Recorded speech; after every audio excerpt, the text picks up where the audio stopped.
America ఆర్థిక రాజధాని న్యూయార్క్లో డెమోక్రటిక్ సోషలిస్టుగా విజయబావుట ఎగురవేసిన జోహ్రాన్ మామ్దానీ ప్రజాస్వామ్యవాదులకు స్ఫూర్తిగా నిలిచారని శాసనమండలి మాజీ సభ్యులు కెఎస్ లక్ష్మణరావు పేర్కొన్నారు. గుంటూరులో జనచైతన్య వేదిక ఆధ్వర్యంలో జరిగిన విశ్లేషణ కార్యక్రమంలో ఆయన మాట్లాడారు. మామ్దానీ విజయం ఆర్థిక అసమానతలపై, జీవన వ్యయ సంక్షోభంపై సాధించిన విజయమని చెప్పారు. ట్రంప్ పాలన పట్ల విసుగుపోయిన న్యూయార్క్ ఓటర్లు మార్పు కోసం మామ్దానీ వైపు మొగ్గారని వివరించారు. ట్రంప్ అధ్యక్షుడు వల్లంరెడ్డి లక్ష్మణరెడ్డి మాట్లాడుతూ న్యూయార్క్లోని పేదరికం, నిరుద్యోగం, అసమానతలు మన రాష్ట్రంలోనూ కొనసాగుతున్నాయని అన్నారు. ఫ్యాక్టర్స్ అలా పెట్టాడు. కారణం ఏంటంటే అతను ఒక ఎకనామిక్ ఎజెండా నిర్దిష్టంగా తీసుకున్నాడు.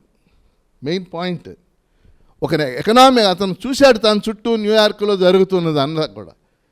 సాధారణ ప్రజలు, మధ్యతరగతి ప్రజలు ఏమి ఇబ్బందులు పడుతున్నారో గమనించి ఒక ఎకనామిక్ ఎజెండా తీసుకుని కొన్ని స్లోగన్లు చెప్పాడు ఆయన. ఏమిటి ఆ ఎకనామిక్ ఎజెండాలో ఏం చెప్పాడు? గృహ నిర్మాణం, ఇళ్ల అద్దెల కోసం చాలా ఇబ్బందులు పడుతున్నారు. నేను వస్తే గృహ నిర్మాణానికి సంబంధించి కొన్ని చేస్తాను, పబ్లిక్ ట్రాన్స్పోర్ట్ రవాణాకు సంబంధించి కొన్ని చేస్తాను, ఉద్యోగాలకు సంబంధించి కొన్ని సృష్టించడానికి చేస్తాను. అట్లనే స్టోర్సులు మనకు మామూలుగా పౌర సమాజం నుంచి పౌర సంస్థలు ముందుకు వచ్చి ఆ పౌర సంస్థల్లో పనిచేసే 1,00,000 మంది వాలంటీర్లు ఇంటింటికి 1-10 సార్లు వెళ్ళారు. ఇంటింటికి కూర్చొని నచ్చ చెప్పారు. అంటే జోహ్రాన్ ఏదైతే ఎకనామిక్ ఎజెండా అని భావిస్తున్నాడో ఎకనామిక్ ఎజెండాని ఏం చేశారు వాళ్ళు? వాళ్ళ దగ్గరికి, ప్రజల దగ్గరికి తీసుకెళ్ళారు. మీరు చెప్తారు కదా సుబ్రహ్మణ్యం గారు, కర్ణాటక ఎలక్షన్లో ఆ ఎలక్షన్లకు ముందు కర్ణాటక కలెక్ట్ అని ఏర్పడి ఏదో స్థాయిలో వాళ్ళు ప్రజల దగ్గరికి వెళ్ళారు. అది కొంత ఉపయోగపడింది. 1-2% చాలు కదా. అలాగే హైదరాబాద్లో కొంత ప్రయత్నం జరిగింది. మొన్న బీజేపీ ఓడిపోయి, బీజేపీ టీఆర్ఎస్ ఓడిపోయి కాంగ్రెస్ వచ్చిన టైంలో జోహ్రాన్ చెప్పినటువంటి ఎజెండా ఏదైతే ఉందో వీళ్ళు పెద్ద ఎత్తున ఈ 1,00,000 మంది కార్యకర్తలు, వాలంటీర్లు ప్రజల దగ్గరికి తీసుకెళ్లారు. సోషల్ మీడియాని చాలా సమర్థవంతంగా ఉపయోగించారు. కాబట్టి జోహ్రాన్ అనే ఆయన ఒక అతను పోటీ చేస్తున్నాడు. ఈయన కుర్రోడు, 34 ఏళ్ళు, మన కోసం ఏదో చేస్తానంటున్నాడు. పాజిటివ్ ప్రచారమే. ఊరకే ట్రంప్ని విమర్శించడం, ఇది విమర్శించడం, అది విమర్శించడం కూడా చేయలే.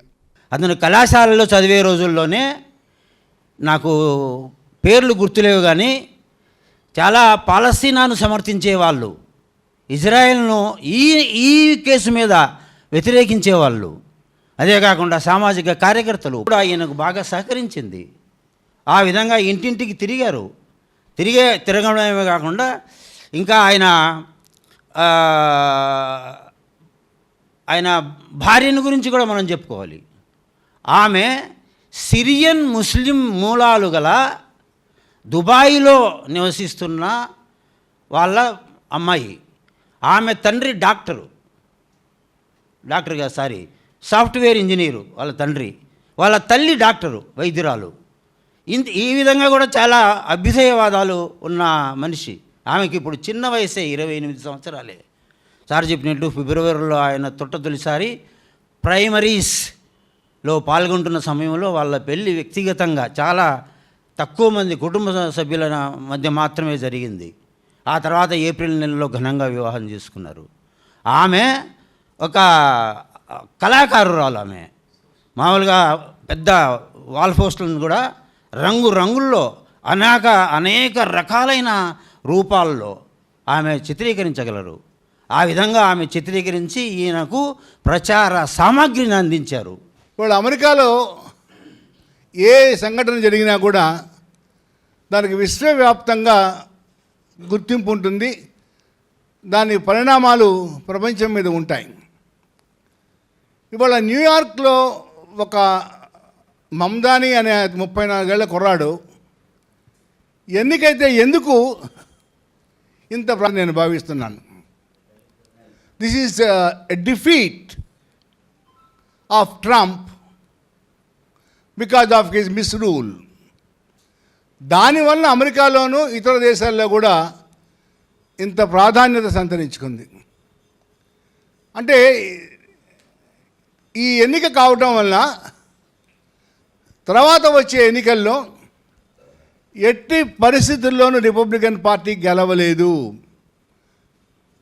గెలవపోవటం లేదు. అనే ఒక పెద్ద సందేశం ప్రపంచానికి, అమెరికన్ ప్రజలకు కూడా వచ్చేసింది. అమెరికన్ ప్రజలు రిపబ్లికన్ పార్టీని ఓడించడానికి సిద్ధపడుతున్నారు. దీని సందేశంలో ముఖ్యమైన సందేశం అదే అని నేను భావిస్తున్నాను. ఇటీవల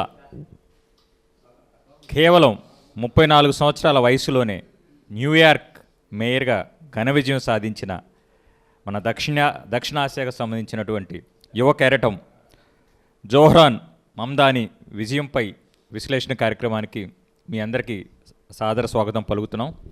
సో ఈ కార్యక్రమానికి అధ్యక్షత వహించవలసిందిగా రాష్ట్ర ప్రధాన కార్యదర్శి శ్రీ ఎస్ హనుమంతరెడ్డి గారిని వేదికపై రావాల్సిందిగా కోరుచున్నాను. విశ్రాంత అడిషనల్ ఎస్పీ శ్రీ కొణతం వెంకట చలపతిరావు గారిని వేదికపై రావాల్సిందిగా కోరుచున్నా. Please sir. ఎస్.